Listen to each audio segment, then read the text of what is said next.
بسم الله الرحمن الرحيم وإنك لعلى خلق عظيم وقال رسول الله صلى الله عليه وسلم إن لصاحب الحق مقالا اللهم صل وسلم وبارك عليه ونستغفرك ونتوب إليك मौला ए फाकिर दरबार कलिमतु शुक्र अदा करब अल्हम्दुलिल्लाह।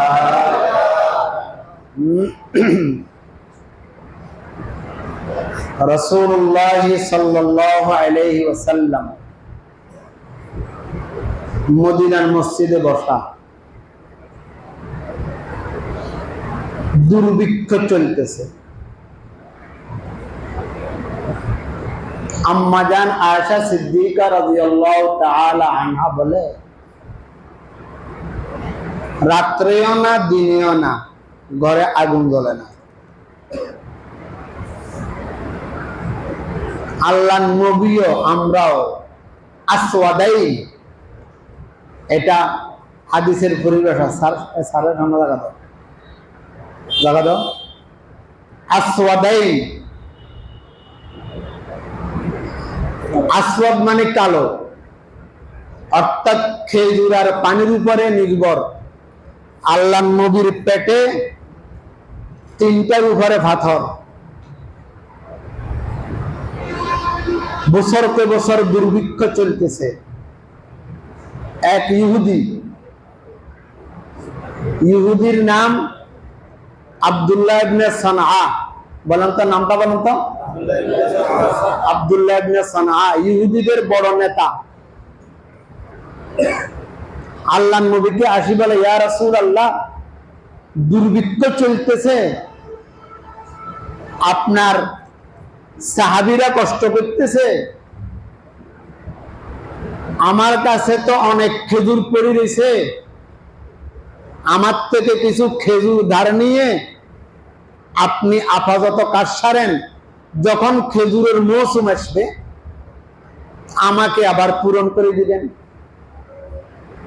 আল্লাহর নবী রাজি হলেন। ইহুদির থেকে নামটা বলেন, ইহুদির নাম কি? আব্দুল্লাহ ইবনে সানআ 80 মণ খেজুর ধার লইলেন। কয় মণ? 80 মণ খেজুর ধার লইয়া সাহাবায়ে কেরামের মধ্যে বন্টন করে দিলেন। সময় হলো 3 মাস। বলেন না, কয় মাস? 3 মাস সময়। বিজাতির সাথে, হিন্দুদের সাথে, অমুসলিমদের সাথে ব্যবসা বাণিজ্য লেনদেন, তাদেরকে দোকানে কর্মচারী রাখা, ম্যানেজার রাখা জায়েজ না না জায়েজ, এই বিষয়ে বিস্তারিত আলোচনা আমার অন্য সময় হয়েছে। শর্ত সাপেক্ষে জায়েজ। মুসলমান চাইলে বিনা শর্তে কোন কারণ ছাড়া হিন্দুদের সাথে লেনদেন করা, টাকা পয়সা ধার লওয়া এবং তাদেরকে দোকানে ম্যানেজার বানানো, তাদেরকে আমি অন্তরঙ্গ বন্ধু বানানো, এটা শরীয়তে হারাম। শর্ত সাপেক্ষে জায়েজ। এটা আজকের আলোচনা না, এটা আরেক সময় করব। 3 প্রকার: মুআখাত, মুদারাত, মুআলাত। কেমন আছেন ডাক্তার সাহেব? ভালো আছেন? হিন্দুকে বলতেছি, তো ভালো আছে, আপনাকে আজকে কয়েকদিন দেখি না, কোথায় গেছেন? এই উপরেদি খাতির, এটা জায়েজ হিন্দুদের সাথে। হিন্দু ডাক্তার দেখানো, মুসলমান ডাক্তার দেখায় না। হিন্দুকে দোকানে কর্মচারী রাখে, মুসলমানকে কর্মচারী রাখে না। এটা জায়েজ 3 শর্ত সহকারে। মুসলমান ভালো ডাক্তার নাই, হিন্দু ভালো ম্যানেজার পাই না। হিন্দু দোকানে 1 নম্বর মাল বিক্রি করে, হিন্দু দোকানে 2 নম্বরই করে না, মুসলমান দোকানে 2 নম্বরই করে। আগের মাল নতুন মাল বলিয়া বিক্রি করে দে, মাফে কম দে, ইত্যাদি ইত্যাদি শর্ত ভাবা গেলে হিন্দুর সাথে লেনদেন জায়েজ।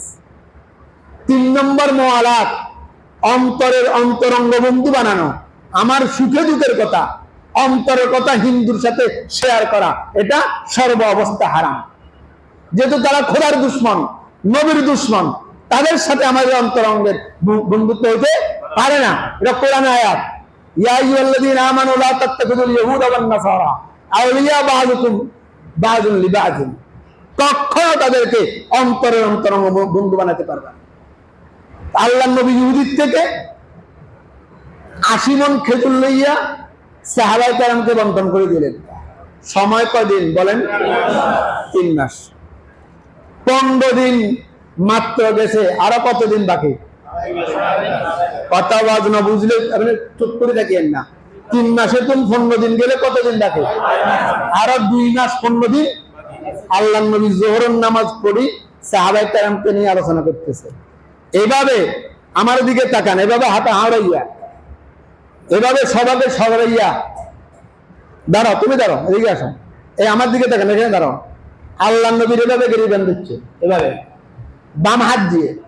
আব্দুল্লাহ ইবনে সানআ আল্লাহ নবীর এভাবে গেরিবান দিচ্ছে। গেরিবান ধরিয়ে বলে, ইয়া মুহাম্মদ ইবনে আব্দুল মুত্তালিব ইন্নাকা যু মাতাল। হে মুহাম্মদ ইবনে আব্দুল মুত্তালিব, তুমি তো 2 নম্বর নবী। নাউযুবিল্লাহ বলেন না? কয় নম্বর নবী? তোমার কথার সাথে কাদের সাথে মিল নাই। তুমি আমাকে খেজুর দিবার সময় কত আগে পার হয়ে গেছে, আমার খেজুর কেন দিচ্ছ না? এই মুহূর্তে আমার খেজুর দিতে হবে। খেজুর দিবার সময় আসছে, এখনো কয়দিন বাকি? 2 মাস 15 দিন বাকি। ওই মজলিসে হযরত ওমর ফারুকও আছে। ওমর ফারুক কি ঠান্ডা সাহাবী না গরম সাহাবী? 2 জন ব্যক্তির তলোয়ার বাইরে রাখার অনুমতি। সাহাবায়ে কেরামের কাঁধে তলোয়ার ঢুকতাম থাকতো। নিয়ম হচ্ছে প্রত্যেকে প্যাকেটে রাখতে হবে। হযরত ওমর ফারুক বলছে আমি প্যাকেটে রাখতে পারবো না, ইহুদি দেখমু, কাফের দেখমু, আবার প্যাকেট থেকে বাইর করুম, অত কষ্ট রাখতাম না, আমার তলোয়ার বাইরে থাকবে। আল্লাহ নবী কয় তুমি তলোয়ার বাইরে রাখো। হযরত ওমর ফারুককে তলোয়ার, হযরত ওমর ফারুক এভাবে তলোয়ার উঠেছে, ইহুদির তল্লা এখানে দ্বিখণ্ডিত করে দিবে। আল্লাহ নবী বলে, ওমর চুপ করো, বসো, ইন্না লিসাহিবিল হাক্কি মাকালা, সে আমার কাছে পাইবে, সে পাওনাদার, যদিও এখনো সময় আসে নাই, সে রাগ করিয়া কিছু বলার তার অধিকার আছে, চুপ করো। সাথে সাথে হযরত ওমর ফারুক রাদিয়াল্লাহু তাআলা আনহু বসে গেলেন। এই আগুন, এই নবীর ওয়াদার ঠান্ডা হয়ে গেলেন। ও নেতারা, ও যারা নেতার কথা মানে চলো, তুমি বিএনপি করো, আওয়ামী লীগ গেলে দেখতে মারি ফেললা, আওয়ামী লীগ করো, বিএনপি গেলে দেখতে মারি ফেললা। তোমার নেতা যদি কয় থাম, থামতো না, তো আগে দিক কি যাইল হরে আমার কথা, কথা ঠিক না বেঠিক? আল্লাহ নবী কয় থামো, সাথে সাথে ঠান্ডা হয়ে গেছে, আগুন ঠান্ডা। বাইতুল মালের চাবি ছিল তখন হযরত আলী রাদিয়াল্লাহু তাআলা আনহুর কাছে। হযরত আলীকে ডাকে, আলী এদিকে আসো, বাইতুল মালে কিছু আছে? ইয়া রাসূলুল্লাহ, 3 মাস হয়ে গেছে বাইতুল মালে একটা খেজুরও নাই। কিছুক্ষণ পূর্বে যোহরের নামাজের আযানের পূর্বে বাইতুল মালে 100 মণ খেজুর জমা হয়ে গেছে। কয় মণ? দরকার কয় মণের?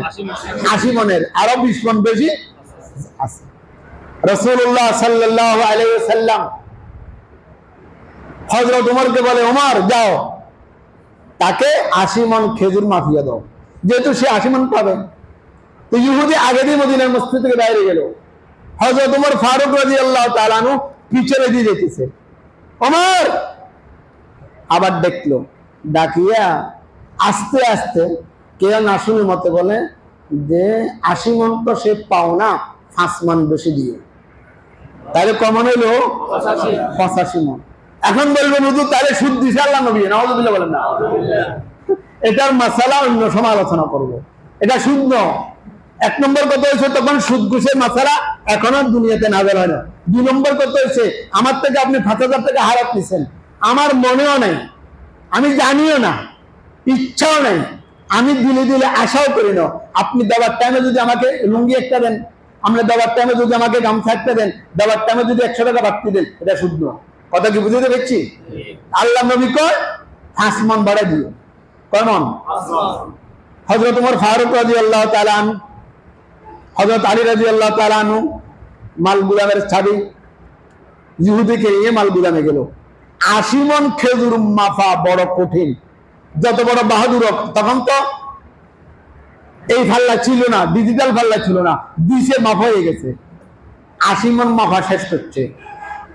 আল্লাহ নবী যেহেতু বলছে আরো 5 মান বেশি দেওয়ার জন্য, 81 মন মাফার জন্য যখন হাত দিতেছে, দাঁড়া তুমি দাঁড়াও, হযরত ওমর ফারুকের হাত এভাবে ইহুদি ধরে নিয়েছে, ধরিয়ে কয় ওমর বসো। ওমর তুমি কি হিসাব জানো না? নবী তো 80 মন দেওয়ার জন্য বলছে, আর আমি পাইও 80 মন, তুমি 80 মন দিয়ে শেষ করছো, হিসাব জানো না? পড়ালেখা করো নাই, আর বেশি কেন মেপতেছ? হযরত ওমর ফারুকের ভিতরে রাগেটা আসেনি না নাই? যে আল্লাহ নবীর সাথে বেয়াদবি করছে, রাগেটা আছে না? কিতাবের মধ্যে লেখা হযরত ওমর ফারুকে যখন হাত ধরছে, হযরত ওমর ফারুকে এভাবে গোপটা মারিয়ে ধরে ধ্বং করে ফেলেছে। এরকম বক্তি ইহুদি, তোর কাছে হিসাব দিতে হবে নাকি? আমি 80 মন আর 82 মন জানি না তার একথা যখন রাগ করে যখন তাকে যখন ফালা দিয়েছে, তখন আব্দুল্লাহ ইবনে সানা বলে আতারিফুনি, আমাকে চিনো না? আমি এলাকার এমপি। ওর কথা কয় না, এমপির লোক কথা বলতে তো খবর আছে, ওর কথা কয় না। আরে সাধারণ চৌকিদারের লোক কথা বলতে, চেয়ারম্যানের লোক কথা বলতে তো কাঁপে, এমপি তো দূরের কথা, আর মন্ত্রী হলে তো কোনো কথাই নেই। আতারিফুনি, আমাকে চিনো? হযরত ওমর কত তোরে বালা করে চিনি, ওর কথা কয় না। আব্দুল্লাহ ইবনে সানা না, আমারও তো চিনে না, চিনলে তো আমার সাথে এই দুর্ব্যবহার করতো না। কমার নেই, তুমি আমাকে চিনে না। ওমর আল্লাহ খোদার কসম তোকে চিনি, বেয়াদব কুলাঙ্গার কোথায় পরিচয় সবার, তোকে চিনে নি। তখন আব্দুল্লাহ ইবনে সানা মনে মনে বেদবে, এত তো চিনে না, আতে আরে কি লইব? কথা কয় না, বেশি কথা বলে কি লইব, এখানে আমার জামশেদ। তখন নিজে নিজে পরিচয় দেয়, আনা আব্দুল্লাহ ইবনে সানা, আমি হইলাম ইহুদিদের নেতা, আমি ইহুদিদের গুরু, আমি আব্দুল্লাহ ইবনে সানা। হযরত ওমর ফারুক বলে আনতা কাজ্জাব, তুমি মিথ্যক, তুমি আব্দুল্লাহ ইবনে সানা নয়। আব্দুল্লাহ ইবনে সানা বলে ওয়াল্লাহি রাব্বিল কাবা, তোমরা তো কাবা কে মানো, রব্বে কাবার কসম করে বলতেছি আনা আব্দুল্লাহ ইবনে সানা। হযরত ওমর বলে ওয়াল্লাহ বিরব্বি মুহাম্মদ, মুহাম্মদের রবের কসম করে বলতেছি তুই আব্দুল্লাহ ইবনে সানা নও। লাগছে ঝগড়া, সে তো আমি আব্দুল্লাহ ইবনে সানা। হযরত ওমর বলে তুই আব্দুল্লাহ ইবনে সানা নয়। আব্দুল্লাহ ইবনে সানা ঠান্ডা হয়ে গেছে, এখন তার সাথে গরম করে লাভ নাই, মায়ের কোন ছাড়াই উঠে নেই, কথা কয় না। কাছে আমি তোমাকে একটা কথা জিজ্ঞেস করি, তুমি আমাকে আব্দুল্লাহ ইবনে সানা মানতে তোমার সমস্যা কোথায়, বাধা কোথায়? বাধা এক জায়গায়, তোর মতো লক্ষ কোটি আব্দুল্লাহ ইবনে সানা মৃত্যু দিতে পারে, আমার নবী সাইয়্যিদুল মুরসালিন মুহাম্মদুর রাসূলুল্লাহ সাল্লাল্লাহু আলাইহি ওয়াসাল্লাম মিথ্যা কথা জীবনে বলতে জানে না। বলে নবীর কথার সাথে আমার কথার সাথে মিথ্যা সত্যের কি সম্পর্ক? বলে সম্পর্ক, আমি একবার কয়েকবার বারংবার আল্লাহর নবীর মুখে শুনেছি আব্দুল্লাহ ইবনে সানা ইহুদি তবে ভদ্র, আব্দুল্লাহ ইবনে সানা ইহুদি তবে নম্র, আব্দুল্লাহ ইবনে সানা ইহুদি ভদ্র পরিবারের ছেলে, সে শিক্ষিত। আল্লাহর নবী বলল ভদ্র, আল্লাহর নবী বলল নম্র, আল্লাহর নবী বলল শিক্ষিত, আল্লাহর নবী বলে সে সামাজিক। তুই আল্লাহর নবীর সাথে আজকে যে ব্যবহার করেছ, এটা ভদ্রতার পরিচয় নয়, এটা বেয়াদবের পরিচয়, তুই কুলাঙ্গারের পরিচয় দিছ। আল্লাহর নবীর কথার সাথে তোর দাবির সাথে মিল নাই। আল্লাহু আকবার, মিল নাই। তুই কেন আব্দুল্লাহ ইবনে সানা? আল্লাহর নবী বলে ভদ্র, আর তুই আল্লাহর নবীর এভাবে করার সাবি যদি কস, এখনো 2 মাস 15 দিন বাকি, এখন এই মুহূর্তে আমার খেজুর দিতে হবে। তখন আব্দুল্লাহ ইবনে সানা বলে তোমার দাবিও সত্য, আমার দাবিও সত্য। আল্লাহু আকবার। বলে কিভাবে জনগণের দাবি সত্য? বলে সত্য এইভাবে, আমি তাওরাতের হাফেজ, আমি জবুরের হাফেজ, আমি ইনজিলের হাফেজ। আল্লাহর নবীর জন্ম থেকে 40 বছরের নাম মিলাদুন নবী, মক্কি জীবন 13 বছর, মদনী জীবন 10 বছর, এর নাম সিরাতুন নবী। আল্লাহর নবী মিলাদুন নবী পড়েছি আমি, আল্লাহর নবী সিরাতুন নবী পড়েছি আমি। মিলাদ ও সিরাতে আল্লাহর নবীর যত আখলাক, আল্লাহর নবীর যত চরিত্র আমি পুঙ্খানুপুঙ্খভাবে সব তাওরাতে, জবুরে, ইনজিলে পেয়েছি। তবে একটা কথা কিতাবের মধ্যে লেখা আছে, তাওরাত, জবুর, ইনজিলে লেখা আছে, আল্লাহর নবীর সাথে যদি কোনো ব্যক্তি বেয়াদবি করে, আল্লাহর নবীর সাথে যদি কোনো ব্যক্তি খারাপ আচরণ করে, আল্লাহর নবী তাকে ভালো আচরণ দিয়ে উত্তর দেয়। আল্লাহর নবী তার প্রতিশোধ নেয় না। আমি এটা পরীক্ষা করার জন্য ইচ্ছা করিয়া এখনো 2 মাস 15 দিন বাকি আমার খেজুর পাওয়ার, আমি জানি তোমার মতো ওমর ফারুক এখানে আছে, আমার গর্দন পালে দিবা। নবী যদি সত্য হয় আমার গর্দন ফেলতে পারবে না। আমি ইচ্ছা করি নবীর সাথে এই বেয়াদবি করেছি, আর দেরি নাই, নিয়ে চলো আমাকে নবীর দরবারে।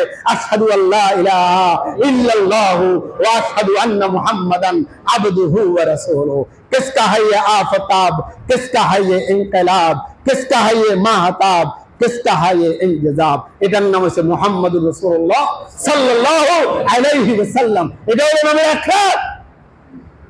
ওয়া ইন্নাকা লাআলা খুলুকিন আযীম।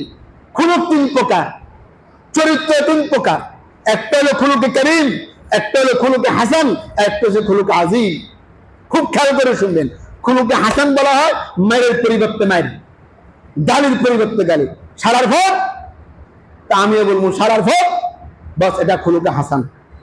আমাকে দিছে 100 বার, আমিও দিব 100 বার। সেই যে মিটারে গালি দিছে আমিও সেই মিটারে গালি দিব, সেই যে মিটারে ছোবাক দিছে আমিও সেই মিটারে ছোবাক দিব। বেশি হলে এটা জুলুম হবে। এই আখলাকের অধিকারী ছিলেন হযরতে মূসা, হযরতে মূসার উম্মতগণ। আর একটা হচ্ছে খুলুকে কারীম, মায়ের পরিবর্তে মাফ। দিছে আমারে গালি সারার ভোট, তোরে মাফ করে দিছি। দিল আমাকে 100 বার, আমি তোকে মাফ করে দিছি। এটা হলো খুলুকে কারীম। এই আখলাকের অধিকারী হলেন হযরতে ঈসা, হযরতে ঈসার উম্মতগণ। আর একটা হচ্ছে খুলুকে আযীম। ওয়া ইন্নাকা লাআলা খুলুকিন আযীম।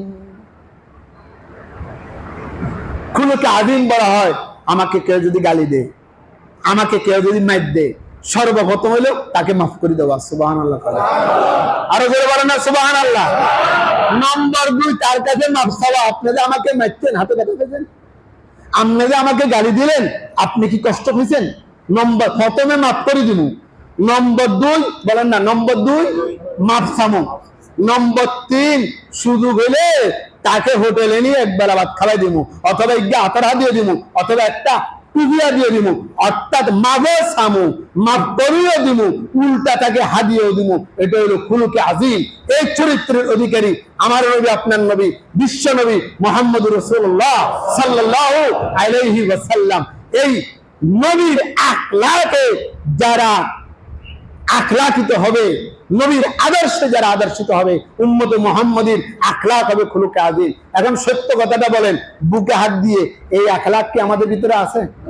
আমাদের ভিতরে খুলুকে আযীম তো দূরের কথা, খুলুকে কারীমা নাই, খুলুকে হাসানা নাই। আমাকে কেউ যদি চোখ রাঙ্গা করে আমি তাকে বৃদ্ধাঙ্গুল দেখাই, আমাকে কেউ বৃদ্ধাঙ্গুল দেখালে আমি উলঙ্গ, আমি পুরো শরীর দেখাই, আমাকে কেউ সারার ফুট বললে আমি তাকে সারার ফুট ছাড়া বলি, আমাকে কেউ 1 কিল দিলে আমি তাকে 3 কিল দিই, আমাকে কেউ মামলা দিব হুমকি দিলে আমি তাকে মামলায় আসামি করি, জেলখানায় পাঠাই। কথা বলেন ঠিক না বেঠিক? এটা হলো উম্মতে মুহাম্মাদীর বর্তমান অবস্থা। আর আমরা সবাই আশিক রাসূল, আমরা সবাই নবীর প্রেমিক, আমরা সবাই নবীর সেনা। স্লোগান সবার, আমরা সবাই নবীর সেনা। জেগেছে রে জেগেছে, নবীর সেনা জেগেছে, স্লোগান দিতে সবাই প্রস্তুত, কিন্তু নবীর আখলাক আমাদের ভিতরে নাই। ওয়া ইন্নাকা লাআলা খুলুকিন আযীম। আল্লাহর নবী তো খুলুকে আযীমের মালিক ছিল। এজন্য হাসান বিন সাবিত রাদিয়াল্লাহু তাআলা সাহাবী রাসূল কবিতার আকারে নবীর প্রশংসা করছে। ওয়া হাসানা মিনকা, ওয়া হাসানা মিনকা লাম তারা আইনি কাত্তু, ওয়া আজমালা মিনকা লাম তালিদুন নিসাউ। তোমার মতো সৌন্দর্য, তোমার মতো গঠনওয়ালা ব্যক্তি দুনিয়াতে জন্ম হয় নাই, আমার চোখে দেখি নাই। আল্লাহ তোমাকে যেভাবে বানাবার চাইছে এভাবে তোমাকে বানাইছে। সুবহানাল্লাহ। কোনো আয়াত নেই, কোনো দোষ নেই। তার নাম হলো মুহাম্মদুর রাসূলুল্লাহ সাল্লাল্লাহু আলাইহি ওয়াসাল্লাম। লা ইমকিনু সানাউ কামা কানা হাক্কুহু বাদা খোদা বুজুর্গ তুই কিসসা মুখতাসার। তোমার প্রশংসা করি নবী, শেষ করা যাবে না। সর্বশেষ কথা হয়েছে আল্লাহর পরে যার স্থান, ইনি হলেন মুহাম্মদুর রাসূলুল্লাহ সাল্লাল্লাহু আলাইহি ওয়াসাল্লাম। আসেন, প্রতিজ্ঞাবদ্ধ হন, নিয়ত করেন, আমার সাথে যদি কেউ বেয়াদবি করে, আমার সাথে যদি কেউ খারাপ আচরণ করে, আমি তাকে ভালো আচরণ দিয়ে উত্তর দিব।